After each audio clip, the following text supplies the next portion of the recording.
Todos nós já ouvimos falar de Drácula, e tenho certeza de que cada um de vocês sabe muito bem que o autor do livro, Bram Stoker, se inspirou em um príncipe real nascido na Transilvânia em 1431. O surpreendente é que o escritor nunca esteve nessa região. Então, como ele conseguiu criar o vampiro mais famoso do mundo, descrevendo tão bem seu castelo e sua história? Certo. Ele fez isso por meio de uma pesquisa exaustiva de documentos originais, dos quais ele só pegou uma parte, deixando de propósito o que havia de mais sombrio e macabro fora do livro. Por quê? Era sombrio demais para ser contado naquela época, mas... Sim. Eu tive acesso a uma pesquisa. Li alguns escritos onde aparece repetidamente o nome Filho do Dragão. Drácula. E aqui? Com exclusividade pela primeira vez, eu trago para vocês a história completa e sem censura sobre esse príncipe chamado... TSPS. Vou te revelar porque sua extrema crueldade o tornou famoso. E você vai saber que para alguns ele foi um sanguinário impiedoso e para outros um herói nacional que todos temem mencionar.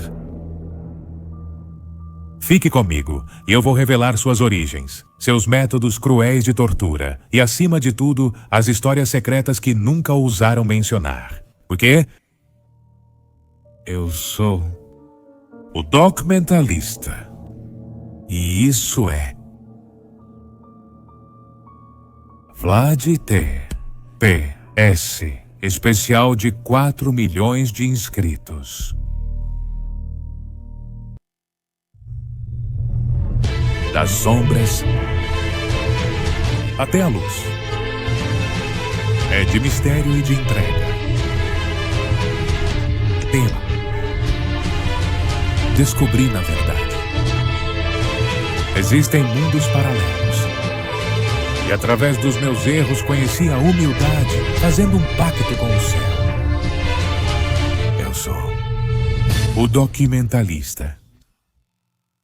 Para começar, e em apenas 1 minuto, você precisa saber que Vlad III nasceu em 1431 entre os muros da Transilvânia. Filho de Vlad II Drácula, príncipe da Valáquia. Atenção. Ser nobre naquela região não era algo privilegiado, nada disso, pelo contrário. Desde que Vlad III aprendeu a andar, já colocaram uma espada em sua mão e o submeteram a um treinamento secreto, impiedoso e rigoroso. Por quê? Porque todo herdeiro da coroa precisava ser o mais forte no combate, a tal ponto que pudesse abrir caminho cortando pernas, braços e cabeças em meio a uma emboscada, e Vlad destacou-se tanto entre seus irmãos que aos 9 anos de idade seu pai lhe disse: tenho informações. Eles compraram um grupo dos nossos próprios guardas e planejam nos trair e matar. Contei exatamente isso para os seus 2 irmãos e eles não souberam responder à pergunta que agora faço a você. Diga-me, meu filho, se você estivesse no meu lugar, o que faria para descobrir os traidores antes que seja tarde demais? E o pequeno Vlad respondeu sem hesitar: diga aos guardas que eu morri de febre e me coloque no meu quarto em um caixão aberto com minha espada entre as mãos. Como costuma ser feito quando o corpo de um nobre é preparado para o funeral. Os guardas leais vão acreditar em você sem precisar ver. Mas os traidores vão suspeitar que você está enganando eles e vão querer confirmar com os próprios olhos. Reúna 10 mulheres da cozinha e faça-as chorar ao meu redor. Deixe o resto comigo e até de manhã você saberá quem te traiu. O pai de Vlad ficou tão satisfeito e surpreso que fez exatamente isso. E de fato, 4 de seus guardas entraram no meio da noite e viram o grupo de mulheres chorando desconsoladas. Eles se aproximaram do caixão para ter certeza e... certo. Imaginem o terror deles quando o menino se levantou de repente e cortou o pescoço de um deles com a espada. dando a ordem para as mulheres esfaquearem o resto com facas de cozinha que escondiam debaixo de suas túnicas. As 4 cabeças foram exibidas nos portões do castelo na manhã seguinte, como um aviso claro. Ninguém sai impune de uma traição. Mas tudo piorou rápido. Acontece que a Valáquia ficava exatamente no meio de 2 superpotências que estavam em conflito. O poderoso reino da Hungria de um lado e o temido Império Otomano do outro. E os otomanos. Os sanguinários otomanos. Finalmente, estabeleceram uma aliança com o pai do pequeno Vlad para lutarem juntos contra os húngaros. Mas os malditos otomanos. Eles tinham uma prática impiedosa para garantir que não seriam traídos. Uma que consistia em nada mais, nada menos do que levar os filhos de seus aliados com a desculpa de criá-los e educá-los nas táticas de guerra. Mas, obviamente, se o nobre não cumprisse o pacto, matavam as crianças sem dúvidas nem demora. E assim, aos 11 anos, Vlad e seu irmão Ratu foram enviados como reféns ao Império Otomano para garantir a lealdade de seu pai ao sultão Murad II. Lá, em terra estrangeira, onde hoje é a Turquia, Vlad recebeu mais treinamento militar e aprendeu táticas de guerra que depois usaria com precisão. Na corte otomana, enquanto outras crianças rezavam por lições mais suaves, Vlad absorvia a disciplina, a crueldade e a brutalidade de um império que não conhecia compaixão e que, além disso, tinha uma arma secreta. Uma arma que explicava por que eles se tornaram tão poderosos em batalha. Os otomanos tinham entre suas fileiras uma criatura indestrutível chamada Vishlar Kebir, que em seu idioma significa dentes grandes. Um vampiro terrível que eles escondiam muito bem nos subterrâneos do castelo. Mas atenção. Não vamos nos confundir! O pequeno Vlad ficou anos lá, mas ele os odiava, cada um daqueles otomanos. E eles entenderam que jamais poderiam lutar contra eles enquanto tivessem aquela criatura sob seu comando. Então ele planejou em segredo assassiná-la. Porque ele sabia que algum dia ele mesmo seria coroado príncipe da Valáquia, e se nada mudasse, quando tivesse seus próprios filhos, os otomanos viriam atrás deles também. Não era só liberdade ou patriotismo, era também religião, porque Vlad era cristão. Sim, ele rezava para Jesus, para a Virgem, para os santos, segundo o rito ortodoxo. Enquanto os otomanos eram muçulmanos seguidores do Islã. Quando completou 16 anos, o Valáquio entendeu que já estava preparado e em uma noite sem lua, vestiu-se de preto e de memória, sem usar lâmpadas, caminhou na completa escuridão até encontrar o corredor secreto que levava ao subsolo. Ele viu 2 guardas dormindo. A um perfurou com a espada, ao outro cortou as pernas.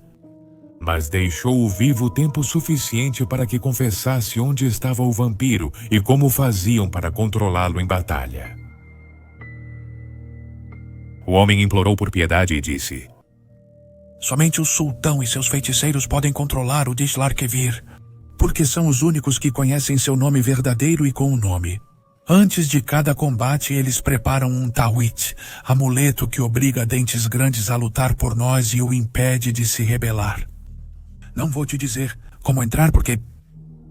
Então Vlad também cortou um dos braços dele e disse: Com a mão que te resta, aponte para onde está a entrada e eu te darei uma morte rápida. Ou você prefere que eu continue cortando? O guarda indicou que estava debaixo do tapete e o balaco o decapitou sem pensar 2 vezes. Ao descer ao calabouço, ficou impactado. Primeiro porque aquilo estava preso com grossas correntes de prata, cercado por centenas de estacas afiadas e milhares de cabeças de alho com símbolos antigos. E em segundo lugar, ficou impactado porque Dentes Grandes, o poderoso vampiro trancado sob tantas medidas de segurança, era na verdade uma bela mulher de olhos claros e pele perfeita, que sorriu para ele assim que o viu e disse apressada: "Você não é daqui, né?" "Se você me soltar, prometo que não vou te atacar. Estou presa pelo feitiço desses homens há 90 anos.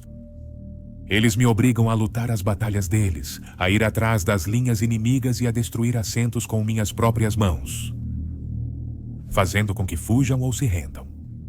Me liberte. Eu te dou minha palavra." Vlad respondeu: "Vou arriscar te tirar daqui, mas só se você me ensinar o segredo do seu poder." E ela respondeu: "Isso é fácil. O medo é poder. Você nem precisa ser como eu para isso. Pegue os piores pesadelos dos seus inimigos e torne-os realidade. Então você terá tanto poder que será lembrado mesmo 1000 anos depois de ter morrido."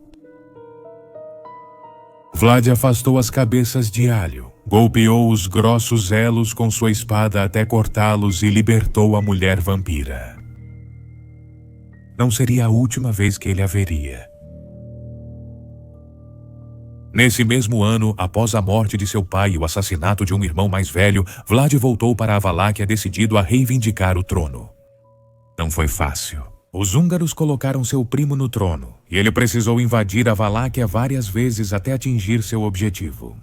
Em 1456, só então conseguiu se consolidar e começou a aplicar o que havia aprendido durante seu cativeiro. O lema do governo era disciplina absoluta, punindo transgressões com amputações e mortes horríveis. A corrupção, os roubos e a traição eram frequentemente sentenciados com empalamento. E o que é o empalamento? O maior pesadelo de qualquer pessoa. A máquina dele era simples.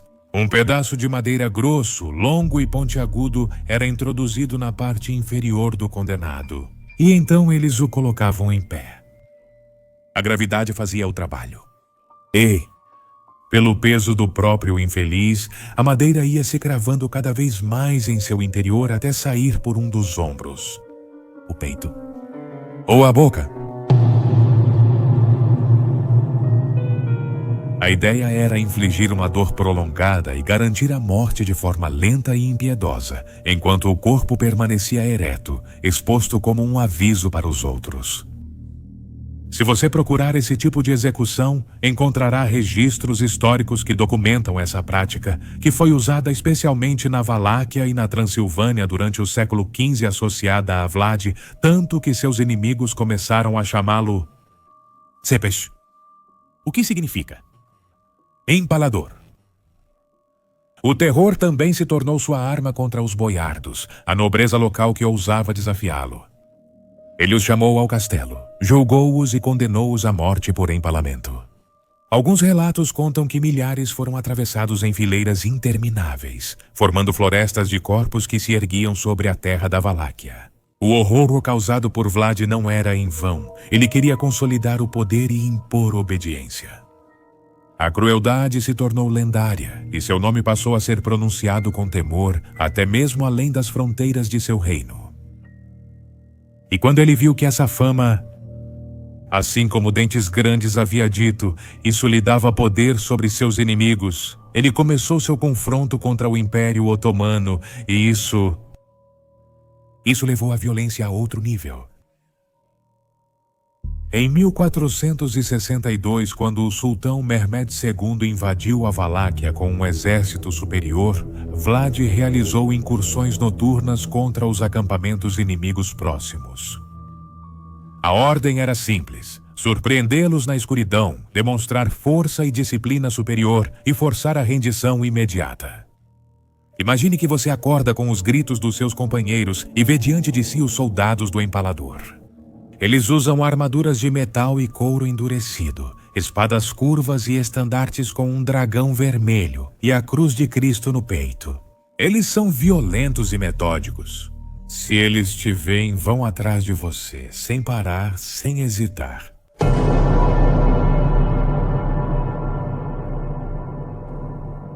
Depois você se prepara para o combate junto com seus companheiros, formado como te ensinaram. Mas o problema é que seu inimigo conhece cada tática e estratégia dos otomanos. É aí que a cavalaria de Vlad o Empalador os atropela sem piedade pelos flancos. Com cavaleiros pesados que carregam lanças, massas e espadas gigantes em alta velocidade sobre cavalos monstruosos. Seus companheiros se dispersam apavorados e é aí que você o vê à distância. O próprio príncipe Blatércero está lutando. Sua armadura é vermelha escura e o capacete com chifres o faz parecer um demônio. Todos ao seu redor parecem desistir. Eles perderam, foram surpreendidos e já não há mais nada a fazer. Eles abaixam as armas e pedem piedade. Graveiro. Uma carruagem se aproxima. Depois outra e outra. Todos trazem madeiras longas, grossas e pontiagudas. Milhares deles.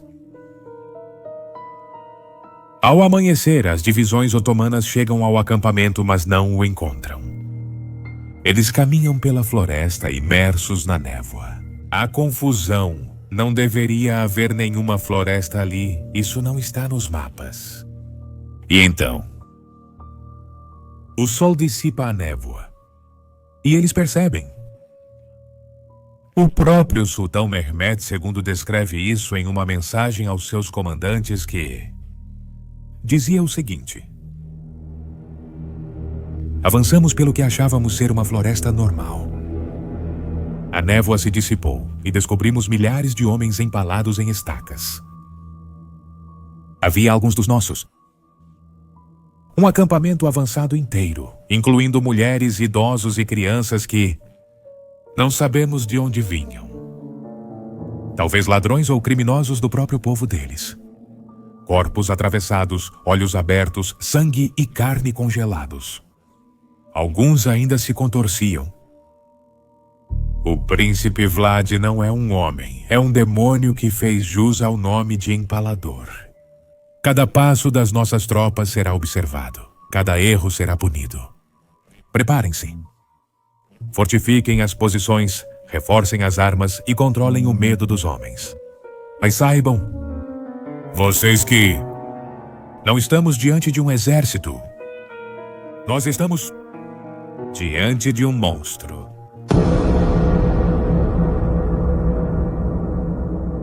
É isso mesmo. Os soldados de Vlad Tepes empalavam os prisioneiros de guerra e os deixavam à vista, criando o que os cronistas chamaram de Noite da Floresta dos Empalados.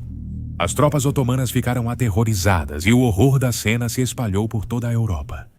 Vlad buscava infundir um terror absoluto em seus inimigos e conseguiu com sucesso.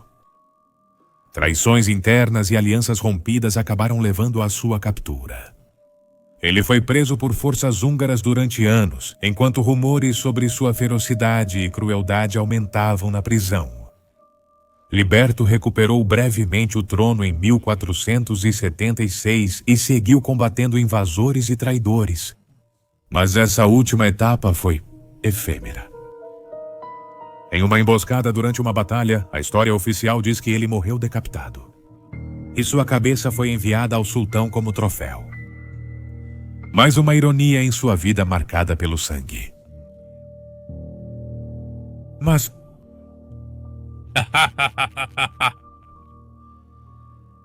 esse relato é bem diferente dos estudos de Bram Stoker que deram origem ao livro. Vejam, existem documentos que afirmam que o Papa Sisto IV sabia muito bem quem era Vlad III e tinha conhecimento de suas ações. Embora as informações chegassem a Roma de forma indireta, por meio de embaixadores, nobres húngaros e cronistas europeus, Vlad III era considerado em Roma como um governante feroz que defendia a Valáquia dos otomanos. E sua técnica do empalamento era tão infame que rapidamente se tornou tema de relatórios diplomáticos e cartas na corte papal. Todas tinham o mesmo tom urgente. A popularidade de Vlad como defensor do cristianismo diante do avanço otomano era tão grande que, se a igreja não tivesse como controlá-lo diretamente, o cristianismo seria reduzido à representação do horror moral, da crueldade e da vingança. E foi assim que decidiram armar uma armadilha para ele. A ordem do Papa foi clara e direta. Estabeleçam negociações com os otomanos e capturem o empalador. Se ele resistir, matem-no.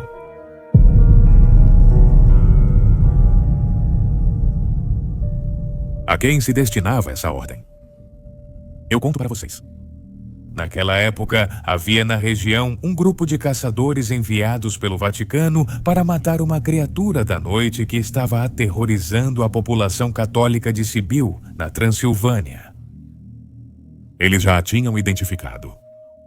Não era outra senão Dentes Grandes, a vampira que Vlad ajudou a escapar anos antes. Mesmo assim, não achavam seu esconderijo. Mas Dentes Grandes os vigiava de perto à noite e, quando viu que os caçadores do Papa abandonaram sua busca e partiram em direção ao caminho da montanha que separava Sibiu da capital do Principado da Valáquia, ela logo percebeu que havia algo ali pior que ela. Ela soube, sem dúvida, que estavam atrás de Vlad Tepes.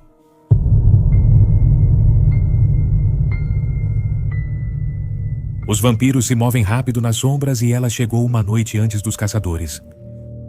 O empalador puxou a espada ao vê-la. Não era para menos. Ele a viu em seu quarto, olhando fixo para sua esposa, Justina Silagui, prima do rei Matias Corvino da Hungria. Porque, sim, ele foi libertado porque ambos tinham os otomanos como principal inimigo, e os húngaros usavam métodos mais eficazes para garantir a lealdade dos aliados. Em vez de sequestrar os filhos, fortaleciam as alianças com casamentos. Mas Vlad se apaixonou profundamente por ela e eles tiveram 2 filhos. Então vocês podem imaginar que ver a mulher vampira perto de sua amada não agradou nem um pouco a Vlad. No entanto, Dentes Grandes o acalmou dizendo: "Trago notícias importantes. Os caçadores do poderoso Vaticano estão a caminho. Você deve fugir. Enfrentá-los não é bom. A menos que você queira sobreviver. Eles não usam armas comuns, e sim relíquias antigas. Meu poder não os vence. Mesmo assim, quero retribuir sua gentileza ao me libertar. Por isso estou disposto a te transformar em um dos outros. Um vampiro. Podemos viver juntos eternamente. Vamos sair daqui. Dessas batalhas absurdas." Vlad? Ele aceitou imediatamente e ela o mordeu com violência, dando-lhe seu sangue para beber. Por que ele aceitou isso? Será que ele queria ir com ela? Claro que não. Mas ele queria ser imortal e usar os novos poderes para proteger Valak e sua família. Quando ele despertou para a vida como vampiro, ele despediu Dentes Grandes com um aviso: "Se eu te ver perto da minha esposa de novo, vou arrancar sua cabeça com minhas próprias mãos." A mulher vampira chorou e implorou para que fugissem juntos. Mas foi em vão. Então ela pulou a janela e caiu do outro lado do poço para se perder na noite. Como sabemos tudo isso? Porque a esposa de Vlad, Justina Silagui, ela não estava dormindo. Mas ela fingiu estar dormindo por medo da intrusa e ouviu absolutamente tudo. E foi exatamente assim como estou contando para vocês. Ela contou tudo isso em uma carta para seu primo, o rei da Hungria. Uma carta que... ela termina dizendo: "Quando criei coragem para contar a ele que, na verdade, eu não estava dormindo, saí da cama e vi que meu amado marido estava com os olhos brilhando em vermelho e lutava contra uma sede de sangue humano que o queimava por dentro. Ele só repetia como louco: Nunca mais poderei ficar perto de vocês. Não com essa sede. Afaste-se de mim. Não se aproxime ou posso te machucar. Logo depois, pulou pela janela e sobreviveu à queda sem nenhum ferimento. Os caçadores do Papa chegaram pouco tempo depois. Eles me prometeram que não o matariam se eu dissesse para onde ele tinha ido. E eu fiz isso. Disse a eles que ele foi para o território otomano.